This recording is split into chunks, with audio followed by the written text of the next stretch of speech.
Hey everyone, my name is Khadijah. Obviously the name of my channel is God's Product. I haven't been on this channel very long. I've created it. It's been on there for a couple of months, but I only have put out like small content like prayers and stuff. It really wasn't again until last night I got a additional word to tell my testimony. I feel like I was done telling that testimony when I wrote my book. And you can go check that out on Amazon. But that's not it. I think when God calls us to platforms, we're meant to, obviously testify of the goodness of God, but we're also to give our testimony in the nasty and the icky stuff that we went through to help somebody else. Because even though I felt like in my childhood, God wasn't there for me, I prayed to him and he wasn't there for me. He didn't hear me when I was saying, God, I pray me, God, send me back to my mom because I don't want to live with my dad and bless us with $1 million because I'm sick of living with my grandma and living with everybody else and being poor. He didn't hear me, I didn't feel like, but he did. And I feel like I'm coming into that moment to where he's heard my prayer since I was a little kid. But for now, this is not a sweet story. This is not an easy story to give y'all because I personally have kept this to myself. I wrote my book, but y'all don't know about that book like that. The only people that know about the book is the people that's in my community that I'm kind of close with, my church members, my pastor, but nobody else knew about any of that. If you see me tear up, you see my voice crackle, it's because this is hard on me, and I'm pretty sure if anybody else had went through this, it's hard. Just hearing about it, I can only expect that some people is gonna be shocked, wowed, and you don't know me from a can of paint, but even when I've heard other people's story on YouTube or meeting people on the street and they tell me their story, I still be like, oh my God. Like I would have never imagined that. I didn't see that on you when I met you. I can see that you've been through something, but like what you just told me, I don't know about all of that. So, and telling my story, some people have said they felt like they wanted to throw up and like they just felt disgusted and they don't know, but they knew that my story, would help other people. And I've often been pushed to give that testimony and help other people to heal, come to a place of wanting to even heal, because in order to heal, you got to want it. And I didn't want it. I didn't know what my problem was. I didn't know why I was so angry. Baby, I did not know why I was so angry. I didn't know why I had a lust issue. I didn't know nothing really. I didn't even know that there was a word for wanting to have sex and being out there, talking to this one, getting into bad relationships. I knew about abuse because I watched crime shows, but I really wasn't on a spiritual tip. Now that God has pruned me and he has made me into the woman that I am today, I see why I went through what I went through. Even though I'm still not happy that I went through it, I'm still grateful that I'm able to help somebody else that needs to come out. So mind you not, I was taken from my mom at a very early age. And I feel like that was the worst thing that God could have ever done to me, because I feel like he did it on purpose. And I feel like you want me to be all this straight up girl and you want me to be for you, but you wasn't for me. And I was young. I didn't know right from wrong. And you put me in a lot of these situations and you took my mom from me, and not that she's dead, but just like I was a mother's girl. So that's the person that I felt like I'm used to. But I ended up having to go and live with my dad. God help me. I was mentally and physically and spiritually abused sexually by my dad, my real dad. And I didn't understand it until I really started growing spiritually.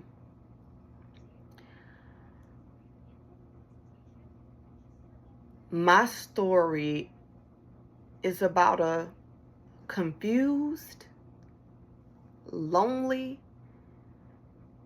little girl. And that little girl had died had literally died.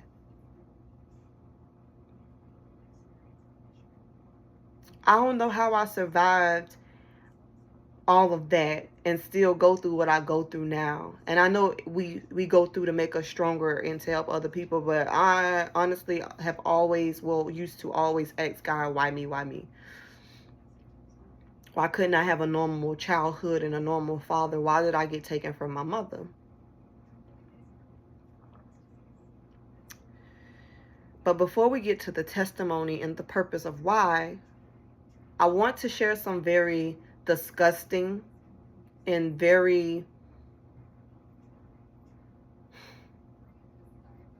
some very, very, very bad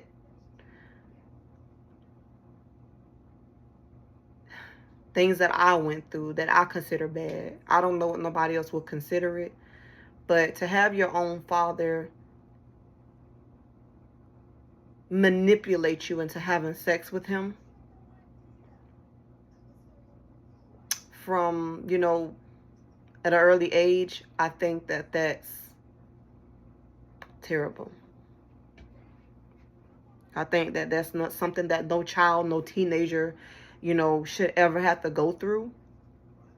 But for those of us who went through it, for those of us that went through it and survived it, it's because it was a purpose to it. It was God's purpose. And I know many of you questioned God who haven't even told anybody. You haven't even told family members. There's some of you who haven't even told your family members, your mother. I didn't tell my mother until I wrote my book. And I allowed her to read the book first. I didn't go on some rampage. Oh, my dad did this. Oh, that was embarrassing. Because ultimately, remember what I said, he manipulated me into having sex with him. So that means I didn't have a choice but to lay down there and open my legs and let this man do this to me in order for me to have a life.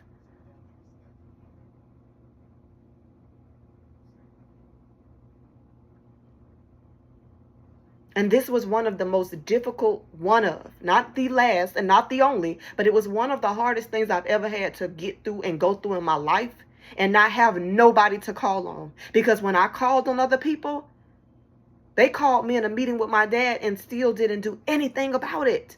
And at this point, I'm still a child.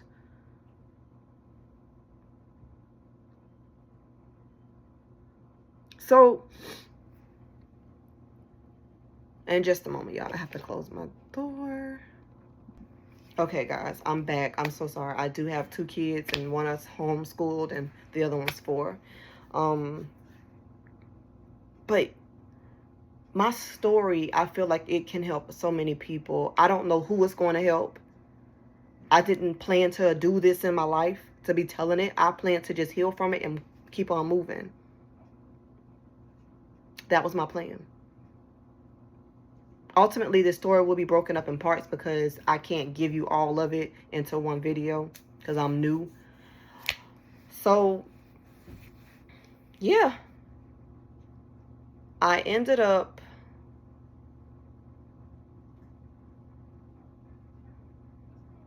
I want to say it started when I was trying to have a love interest when I was in middle school. And me and this young man had got caught messaging. We had never touched each other, but we had got caught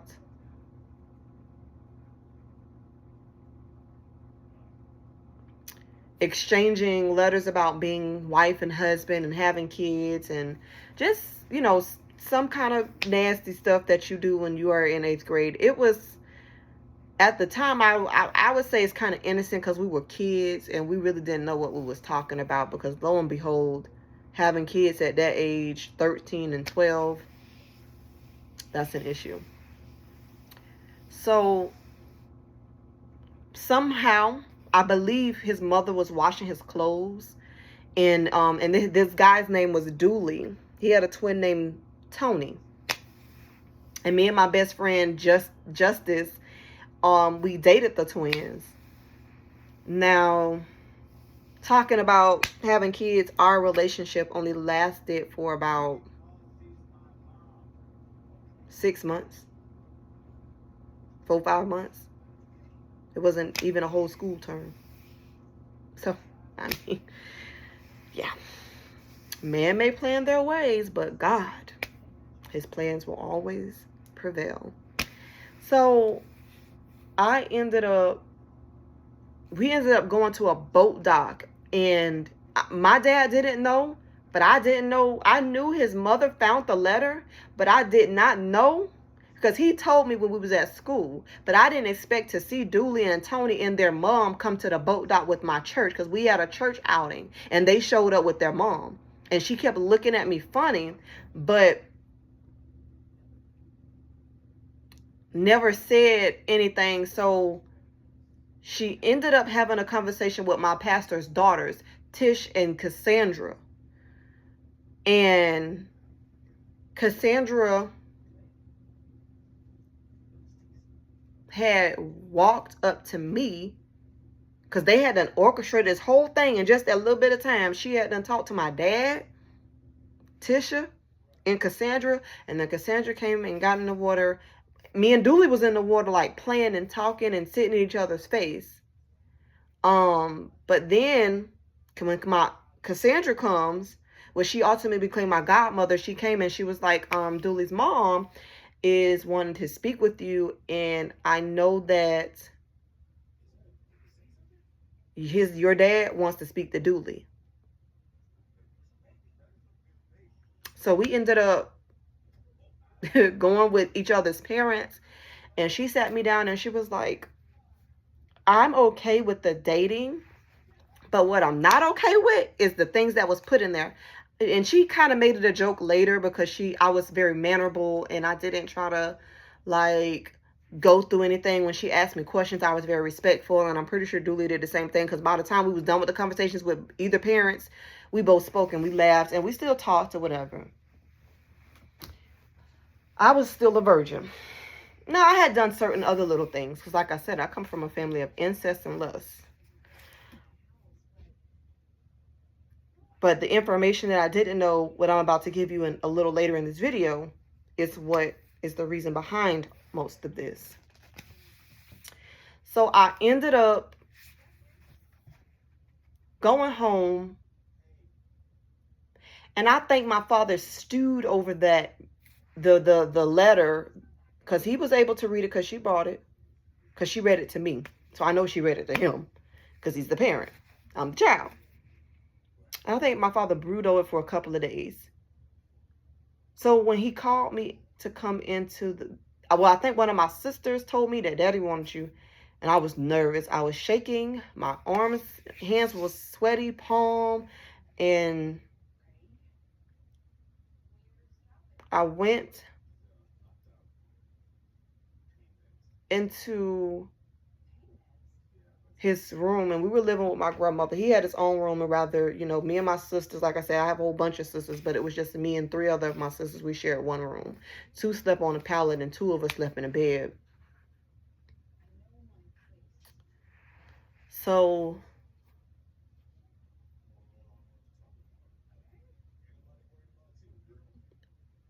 when I went in the room, I was nervous. I was standing up against the door. And he told me to lay down on the bed, because I'm going to make sure that you're still a virgin.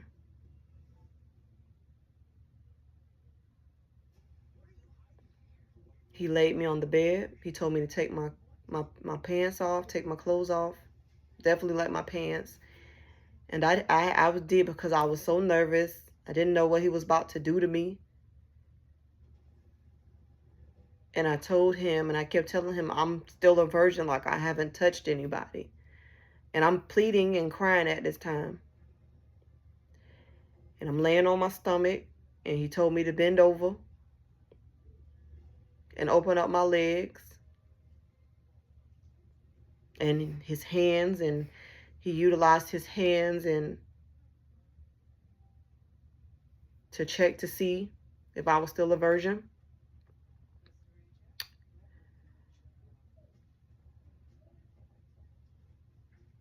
And I don't know, he just got from down there and he said, you are not to be dating.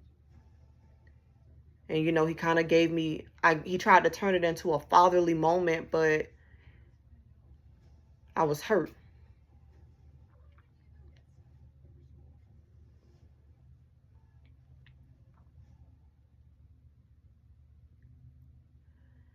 He told me I'm not supposed to be messaging Dooley again, but I still was messaging, you know, like not messaging, but, you know, sending notes back and forth. I was still dating Dooley.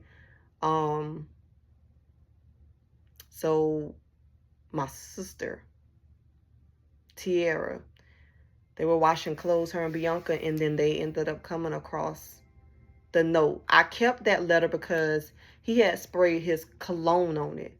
So every night that I went to bed, I would read it and I would smell it. And I can just smell the smell right now because the moment was just so surreal to me. And it smelled good. And I even just remember like a sense of like what it smelled like. I eventually forgot it was in my pants pocket. My sisters got it and they told him. I think it came back to me before it even got to my dad that we found this letter, and Daddy got it now. Daddy's gonna have it. You gonna get in trouble because he told you to stop seeing and talking to Dooley.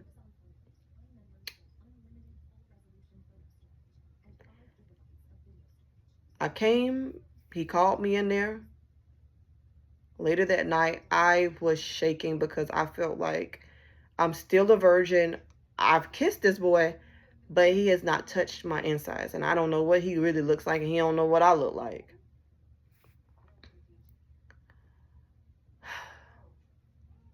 He called me back in there the next night. I heard him, you know, call my name, and I was shaking so bad, y'all, that I was like froze, like scared to move type stuff. My hands was so sweaty because I didn't forget what happened that night, but it was on my mind, but it was also on my mind that he's about to whoop the heck out of me. He's about to beat the HE double hockey sticks out of me because he did tell me to not do this. So, I also felt like whatever I'm about to get, I deserve it because I should have stopped talking to Dooley and I should have been more careful with writing the letters and stuff. I eventually walked in the room and I stood in that same corner I stand in behind the door.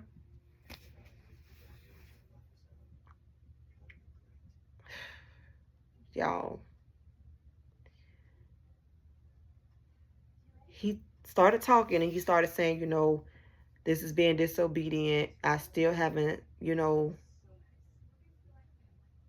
really understood like what I'm going to do and how I'm going to do this to you. And so he told me, take off all my clothes. And I said, I can't do that, you know. He was like, you're going to take off your clothes or I'm going to whoop you. And one thing about my dad, he did well. He knew how to scare us when it was time to get a butt whooping. He had this thick, long leather belt. And when he whooped you, he swung hard and he never let you know how long. We used to make a joke about this between my stepmom and my dad. When my stepmom whooped us, she would whoop us so quick and it would be done. And them the kind of whoopings you want. You want to get beat down quick and leave it alone. If you ever went to a boxing fight and you knew you might get your behind kicked, you was like, we're just going to get this over with and then just do it fast. So I go ahead and just heal and get it over with. Cried. So that's how my stepmama was. She beat, and she was done. But my daddy, he beat you slow, long, and hard. And God be my witness. I did not want to experience that. I didn't want to experience it. And I couldn't run. I couldn't tell them what he just told me, because who was going to believe me that was in trouble, for rightfully so in trouble? Who was going to believe me? Nobody. So after crying and standing there and shaking and saying I don't want to, I had to take off my clothes. And I was skinny. I didn't have much going on. Skinny little bitty girl. I didn't have no chest like that in junior high. And what he did next kind of just, I really didn't understand then. But as like I said, I got older, I said, Lord, there's no way you told him to do that. My dad made me get naked, and he read the Bible to me. And every time I tried to cover myself, he said, put your hands down. I'm talking about I was butt booty naked. My private areas were exposed. My chest was exposed. Everything that my dad is supposed to do to make sure that these areas don't get exposed, no, he manipulated his way into this. He used my trouble. It's just like the enemy. The enemy uses our mistakes to you know what I'm saying, to put us into sin, to have us sinning. And I felt like he was the devil, because ain't no way in the world that was a punishment. That was lust, and that was incest.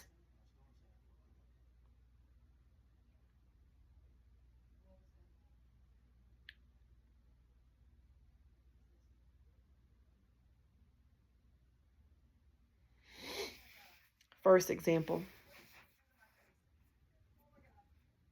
There's a lot more to come.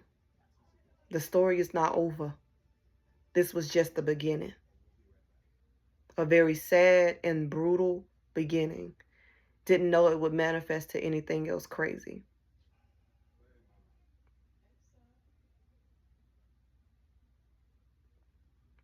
I thought it would be easier to take my clothes off and get the Bible read to me. And I thought that was God's punishment for me.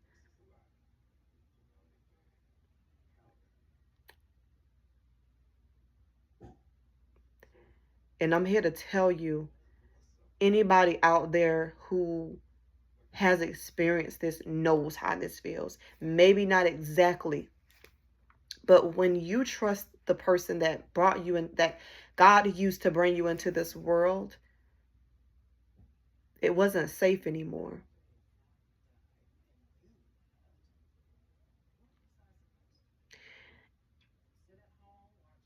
What I had to realize is, once I later learned that my father was having, touching and maybe possibly having sex with his sisters and brothers,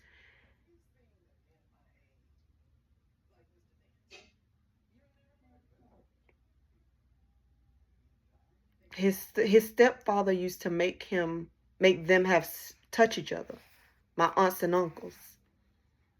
Yeah, he used to do that.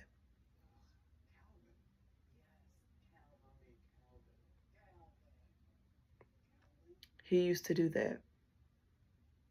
And I think that was the dynamic. That was the whole reason why my dad felt like he could do it because I believe he felt like her talking to another boy is the opening.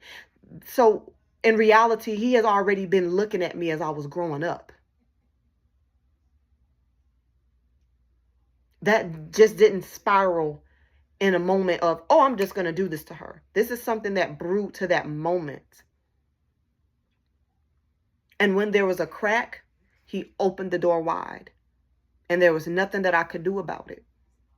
Absolutely nothing. There was nobody I could tell. There was nobody that was going to believe me. And I couldn't use the phone. I didn't have my own phone to reach out to my mother and say, this is what's going on. Was the court really going to believe me? Was the court really going to believe me?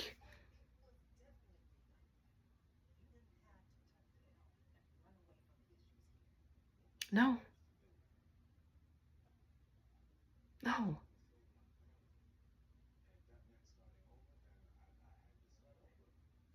Because what they see is a troubled child who just wants to live a life or doing whatever she can do to get her way. So there was no outlet for me.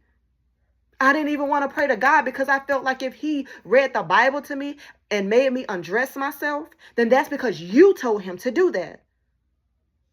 But I didn't have a real relationship with God anyways. I prayed about stuff at a young age because I wanted to go back and live with my mother. I wanted us to be rich. I wanted to be known and be somebody at a young age because I felt like I was alone. I didn't have anybody. I didn't have neither parent.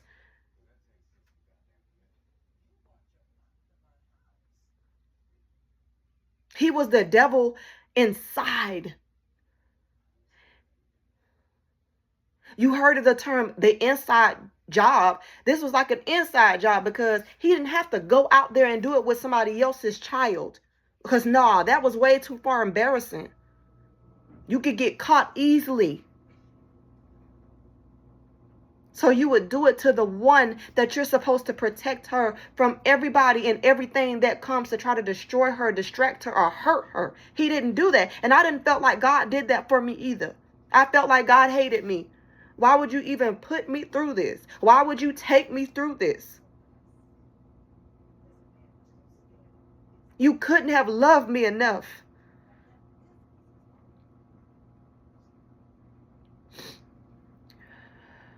He didn't protect me. He didn't protect me. And I say he isn't God, and I say it's my father. My mother didn't protect me. She didn't even know what was going on. She didn't even know what's going on.